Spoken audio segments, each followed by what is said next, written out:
Sound. Speed. Camera. Rolling. Slate 93, shot 5, scene 3, take 2.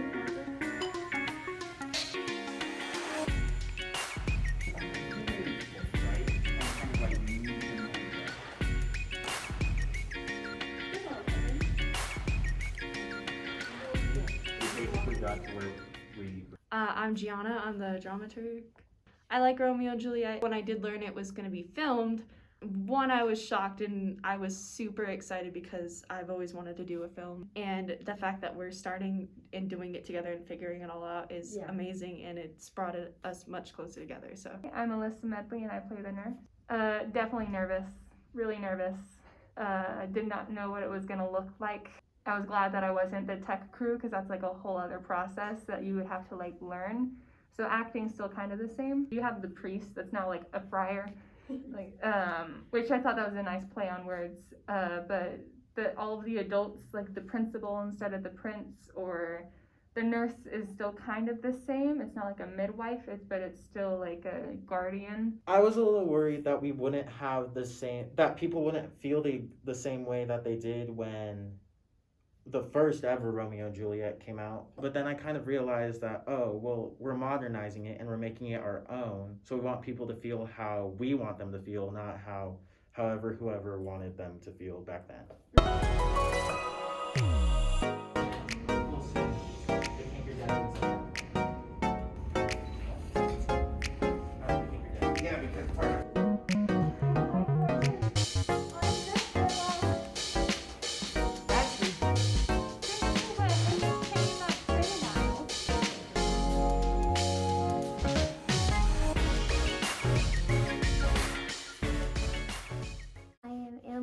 Street and I play Juliet. Google Meet rehearsal is very interesting, especially like theater. I always want to interact with like all the people that I'm with, so it's very interesting trying to do that through a Google Meet. everything's been so crazy with schoolwork online and everything online. And I mean, it's kind of forced me to be a lot more aware, while also making me a lot less aware. So it's just, it was a lot easier when we were in person and we had reminders like, don't forget we have filming tonight, don't forget we have rehearsal. Like, hi, I'm Alyssa. I'm Annalise. This is my room. Juliet's bedroom.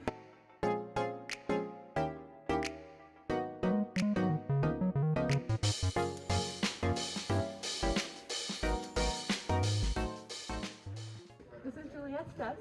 Where during a scene, you write lyrics for Mary Poppins Returns. And over here we actually have old props from our last play. Almost May. Yeah, actually you were in this scene. Yeah, My map wall. Do you know even where these are at? No. I think it's Colorado for the most part. Somewhere. Because I've seen like Grand Junction and stuff. And right here we have the bed. The whole thing is wood. The other half where Lord Capulet's office is a green screen. See, bye everyone. Bye. Stay tuned for Romeo and Juliet.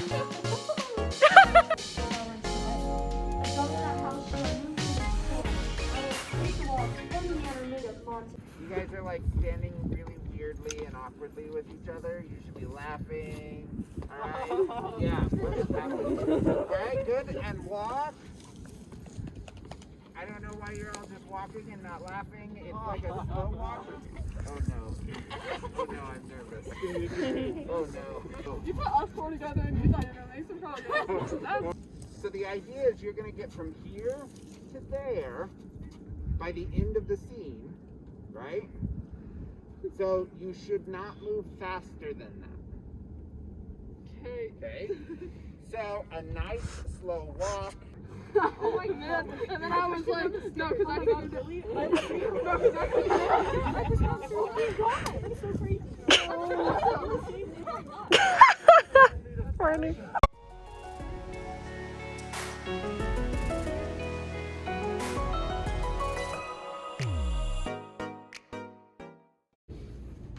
Oh, Mikkel is the powerful grace that lies in plants. I'm Mario Romero, and I'm the assistant stage manager along with Friar Lawrence. Mario has never done a acting role? Never, ever. So tell us what was going through your head when you found out you were going to be Friar Lawrence. Said, will you fill this role? And I said, give me a second. So then I was thinking about it, and I was like, you know what? I'm going to step out of my comfort zone. So I finally just decided, you know what? Might as well. Slow down. We wanted Friar to be the chef, along with like have a religious aspect to it, because he is like the priest who marries Romeo and Juliet. But we also wanted him to modernize it, so we wanted him to be a fry cook. So we took a fry cook's like hat, what they would wear, and then like a little apron, which is what fry cooks wear also. And then we dirtied it so it looks like he's always in the kitchen or he's always watering plants outside. And then we have a little like cross necklace, which we took to add that religious aspect. And honestly, the fry cook parts of it definitely makes him look more like a priest as well. Like you can't just tell, oh, he's a fry cook. Like you could totally tell he's a fry cook and he's also a priest. It's weird when you have the camera like behind you, but when it's like to your sides, it's okay. Definitely concerned about like the facial expressions that I have to make with the mask on, because it's all like just eyes and like eyebrows, and so I like being able to see my own. It's weird not being able to see all the other scenes that they're putting together that I'm not in. So it'll be nice coming together at the end and like seeing how it all was put together. I tried to just like put all the emotion in my eyes, which is very new, very different, because you know, with stage acting you have to be very large gestures, so it is a little weird like toning it down a lot.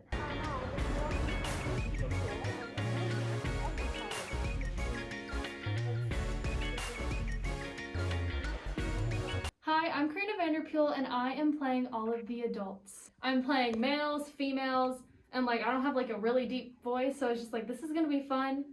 So it's just like a fun experience getting to play all different characters and mess with their different personalities. I feel like I'm Snapchatting my friends in bed.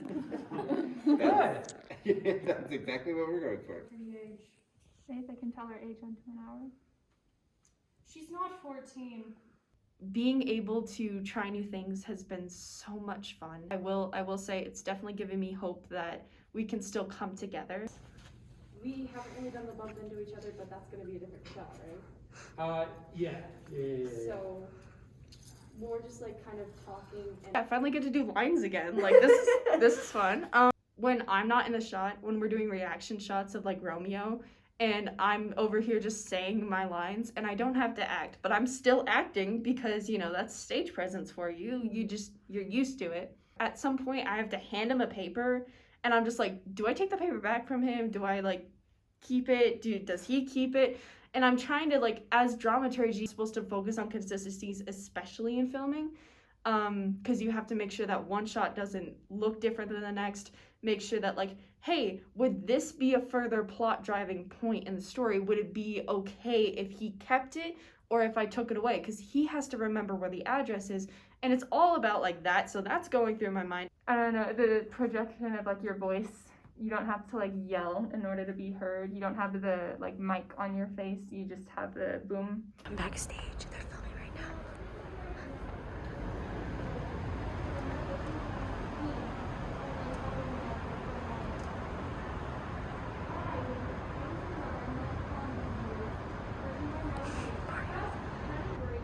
The valiant Paris seeks your love. Such a man.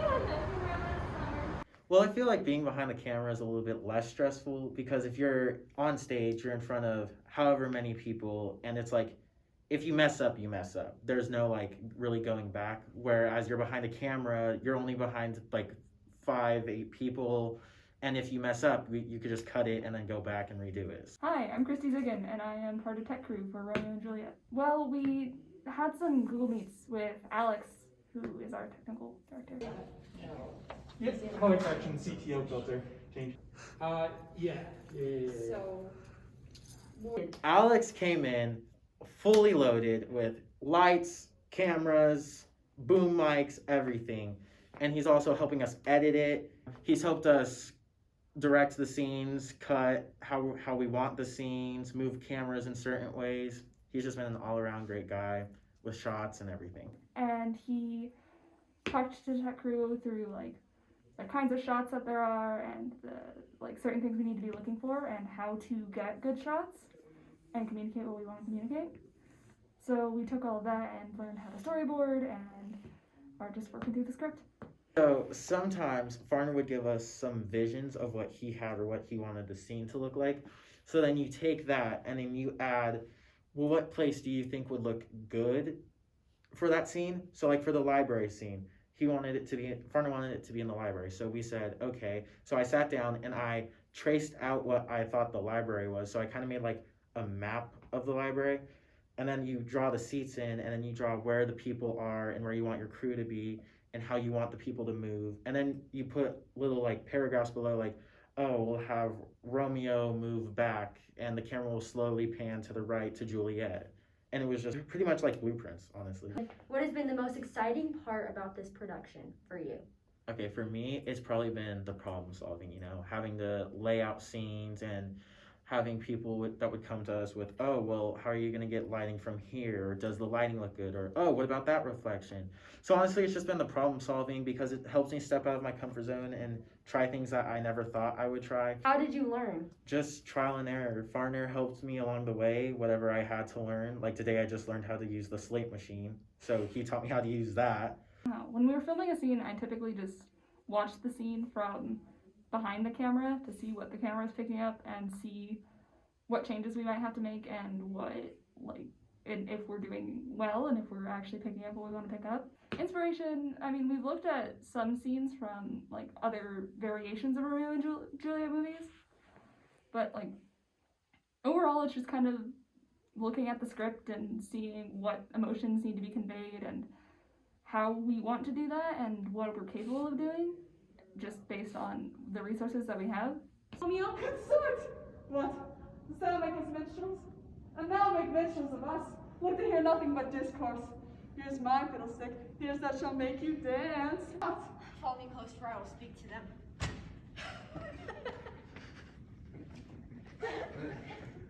Follow me close, for I will speak to them. I hate that. It doesn't move. What do you want me to do? Open. So like that. So I walk through. I already hit them. Then. Well, you just walk through one. So push it like that. Yeah. Okay.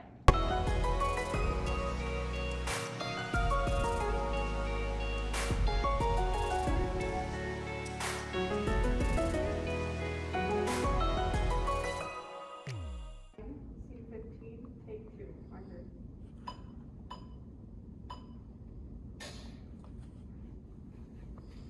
Action.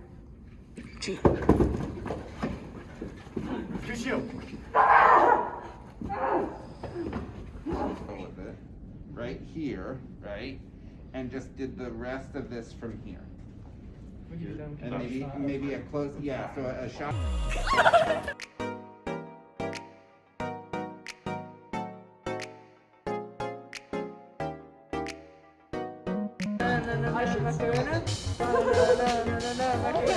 Yeah.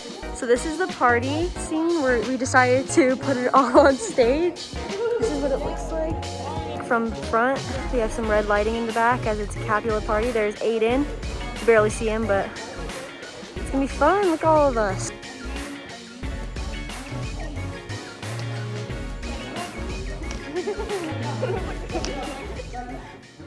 I'm really proud of everybody in the way that they're handling it and the way that they're taking charge of this situation. People stepping into positions that they wouldn't have normally. Like you said, Mario, he's now the Friar Lawrence, and he stepped in when that space went free. Yeah, but that new position that probably wouldn't have been there before. Christy, again, at the tech side of it all, stepping in. She was the first one that filmed the scene that I was first in. So all of it, I'm so proud of everybody, and the actors stepping up too. Kind of a camera that's right in front of your face, which is different than just sitting across from a friend and talking to them face to face. Yeah, true. I'm just waiting for a day that we can all just do company caravans again and have fun and go out on little mini field trips and just have fun where it's not work. Hi, I'm Linnea Lucero and I play Tybalt, and I also helped produce this behind the scenes video, but with recording, editing, all of that. But I wanted to give a big thanks to Farner. And usually when we have shows, we would come out with flowers and give him thanks, but unfortunately we can't do shows this year, so I just want to come on here and say, here's your virtual flowers. But he has been such a amazing supportive director.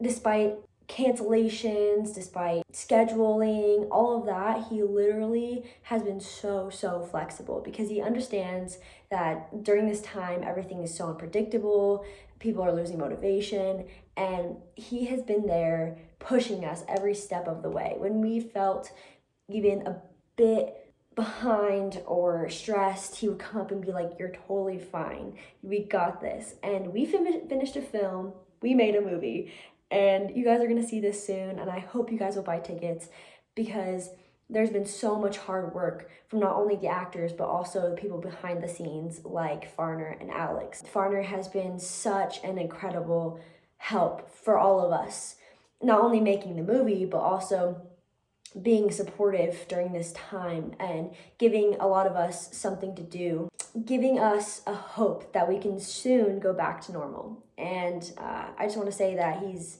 amazing, and this movie is gonna be freaking awesome because of him, and everyone is so grateful that he is our director. Much love, everyone. Buy tickets. The link will be in the Instagram or down below.